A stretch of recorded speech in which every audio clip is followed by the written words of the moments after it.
Kitab Matius.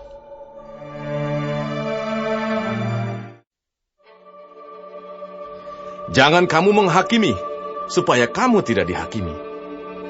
Karena dengan penghakiman yang kamu pakai untuk menghakimi, kamu akan dihakimi. Dan ukuran yang kamu pakai untuk mengukur, akan diukurkan kepadamu. Mengapakah engkau melihat selumbar di mata saudaramu, sedangkan balok di dalam matamu tidak engkau ketahui? Bagaimanakah engkau dapat berkata kepada saudaramu, biarlah aku mengeluarkan selumbar itu dari matamu, padahal ada balok di dalam matamu? Hai orang munafik, keluarkanlah dahulu balok dari matamu, maka engkau akan melihat dengan jelas untuk mengeluarkan selumbar itu dari mata saudaramu. Jangan kamu memberikan barang yang kudus kepada anjing, dan jangan kamu melemparkan mutiaramu kepada babi, supaya jangan diinjak-injaknya dengan kakinya, lalu ia berbalik mengoyak kamu. Mintalah, maka akan diberikan kepadamu. Carilah, maka kamu akan mendapat. Ketoklah, maka pintu akan dibukakan bagimu. Karena setiap orang yang meminta, menerima, dan setiap orang yang mencari, mendapat, dan setiap orang yang mengetok, baginya pintu dibukakan. Adakah seorang daripadamu yang memberi batu kepada anaknya jika ia meminta roti? Atau memberi ular jika ia meminta ikan? Jadi jika kamu yang jahat tahu memberi pemberian yang baik kepada anak-anakmu, apalagi Bapamu yang di sorga, ia akan memberikan yang baik kepada mereka yang meminta kepadanya. Segala sesuatu yang kamu kehendaki supaya orang perbuat kepadamu, perbuatlah demikian juga kepada mereka. Itulah isi seluruh hukum Taurat dan kitab para nabi. Masuklah melalui pintu yang sesak itu, karena lebarlah pintu dan luaslah jalan yang menuju kepada kebinasaan, dan banyak orang yang masuk melaluinya. Karena sesaklah pintu dan sempitlah jalan yang menuju kepada kehidupan, dan sedikit orang yang mendapatinya.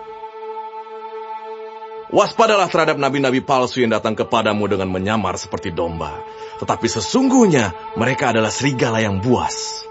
Dari buahnya lah kamu akan mengenal mereka. Dapatkah orang memetik buah anggur dari semak duri, atau buah ara dari rumput duri? Demikianlah setiap pohon yang baik menghasilkan buah yang baik, sedang pohon yang tidak baik menghasilkan buah yang tidak baik. Tidak mungkin pohon yang baik itu menghasilkan buah yang tidak baik, ataupun pohon yang tidak baik itu menghasilkan buah yang baik. Dan setiap pohon yang tidak menghasilkan buah yang baik, pasti ditebang dan dibuang ke dalam api. Jadi, dari buahnya lah kamu akan mengenal mereka. Bukan setiap orang yang berseru kepadaku, Tuhan, Tuhan, akan masuk ke dalam kerajaan sorga, melainkan dia yang melakukan kehendak Bapakku yang di sorga. Pada hari terakhir, banyak orang akan berseru kepadaku, Tuhan, Tuhan, bukankah kami bernubuat demi namamu dan mengusir setan demi namamu dan mengadakan banyak mukjizat demi namamu juga?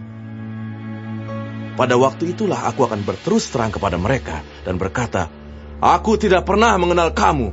Enyahlah daripadaku, kamu sekalian pembuat kejahatan. Setiap orang yang mendengar perkataanku ini dan melakukannya, ia sama dengan orang yang bijaksana, yang mendirikan rumahnya di atas batu. Kemudian turunlah hujan, dan datanglah banjir. Lalu angin melanda rumah itu. Tetapi rumah itu tidak rubuh, sebab didirikan di atas batu. Tetapi setiap orang yang mendengar perkataanku ini dan tidak melakukannya, ia sama dengan orang yang bodoh, yang mendirikan rumahnya di atas pasir. Kemudian turunlah hujan, dan datanglah banjir. Lalu angin melanda rumah itu, sehingga rubuhlah rumah itu, dan hebatlah kerusakannya. Dan setelah Yesus mengakhiri perkataan ini, takjublah orang banyak itu mendengar pengajarannya. Sebab ia mengajar mereka sebagai orang yang berkuasa, tidak seperti ahli-ahli Taurat mereka.